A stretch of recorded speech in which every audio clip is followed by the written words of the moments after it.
There are over 50,000 kanji in Japanese. Like, just let that sink in for a second. 50,000. So, are we actually supposed to learn all of them? Because if that's the expectation, I am definitely already failing. Now, I was born and raised in Tokyo and I can't even read all of them. There are so many kanji I see in real life and I'm like, yeah, I'm just gonna skip on that. So I got curious. How many kanji do you actually need to know to function in Japan?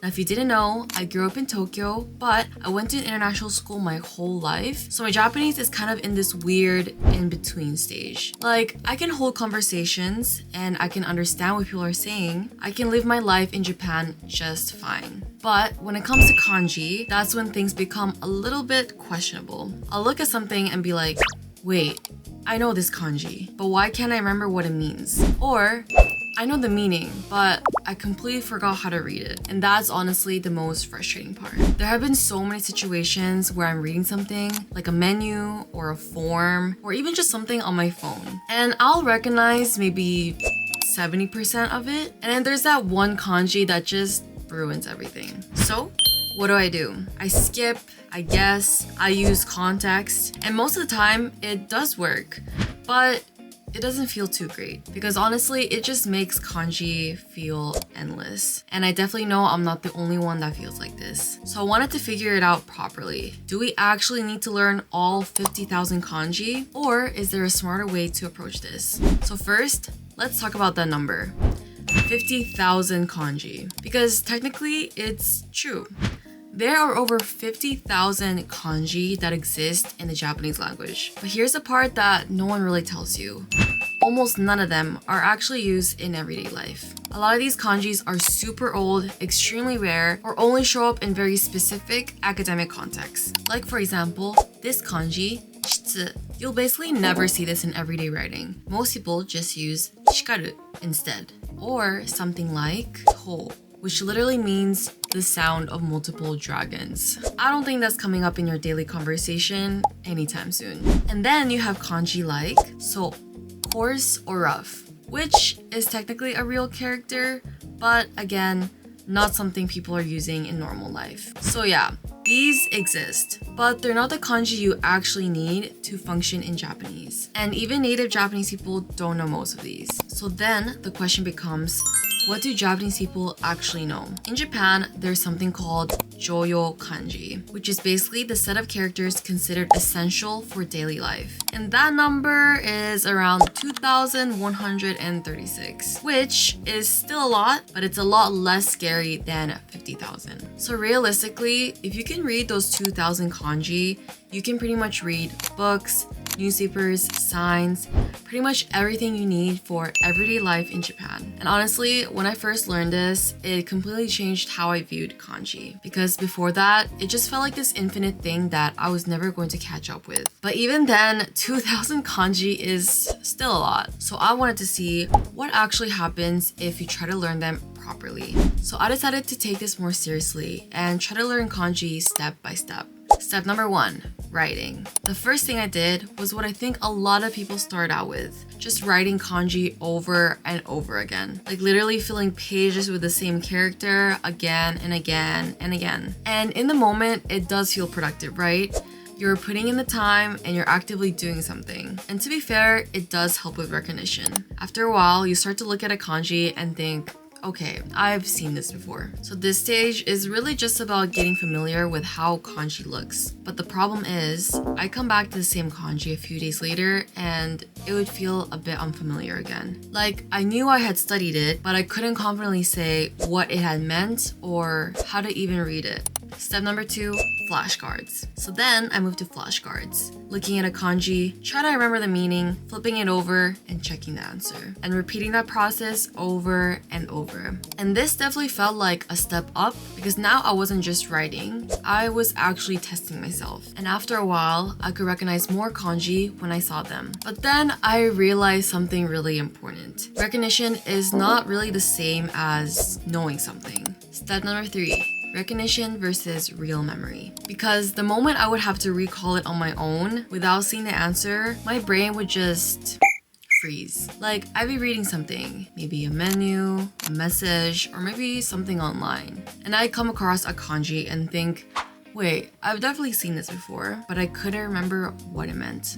Or I know the meaning, but I completely forget how to read it. Step 4, confusion and overlap.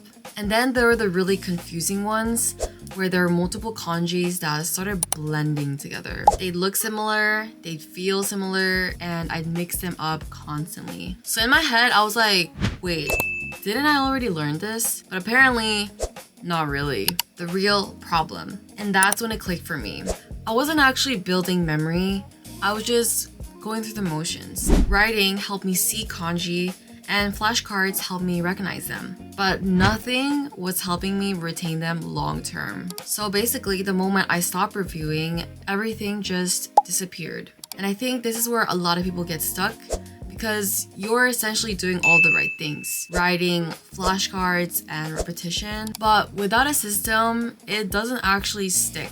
So at that point, I realized it's not about the methods you use, it's about how those methods are structured together. Because writing, flashcards, repetition, those all do work, but only if they're timed and reinforced properly. And that's when I realized I didn't just need more effort, I needed a system that actually makes these steps work together. Something that connects writing, recognition, and recall, and reinforces them at the right time. So instead of just trying to brute force memorize everything, I was looking for something that could structure that process for me. And that is when I started using MochiKanji Learn Japanese. And the first thing that really changed everything for me was spaced repetition. Because before this, I was basically just reviewing things randomly. Sometimes I'd see a kanji once, then not again for weeks. But MochiKanji does something different. It brings back words and kanji at the exact timing where you're about to forget them. And that sounds simple,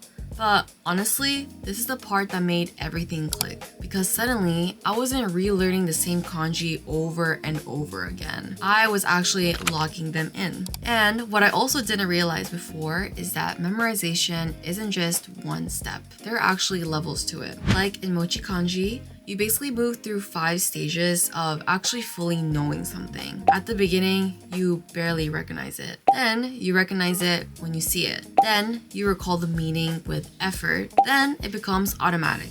You just know it. And finally, you can use it in context without thinking. And that progression is something I never had before. Before, I was basically stuck between recognition and confusion. But now, I could actually feel myself moving forward step by step. Another thing that helped me a lot is how it forces active recall. Instead of just looking at a kanji and thinking, oh, I know this, you actually have to answer it yourself, which honestly sounds small, but it completely changes how your brain stores information. And I actually started combining it with my own notebook too. So I'd review in the app and write down the ones that I keep getting wrong, just so I could reinforce it even more. And that combination made a huge difference in retention. Another feature that I didn't expect to use so much was their built-in dictionary. Because before, whenever I saw a word I didn't know, I'd have to switch apps, search it manually, break my flow. But now I can instantly check the meaning, reading, and example sentences. And that matters more than it sounds, because you don't break your learning momentum. Everything stays connected. Kanji, meaning, and context. And the flashcards themselves aren't just isolated characters either. You always see a kanji in context through example sentences. So instead of learning everything like a symbol, you're actually learning how it shows up in real life. And that made it way easier for me to remember long term. Not to mention, there are various courses from different levels in the app, such as JLPT N5 to N2, Minna no Nihongo, Genki. So if you're a beginner or even an advanced learner, you can make use of the app.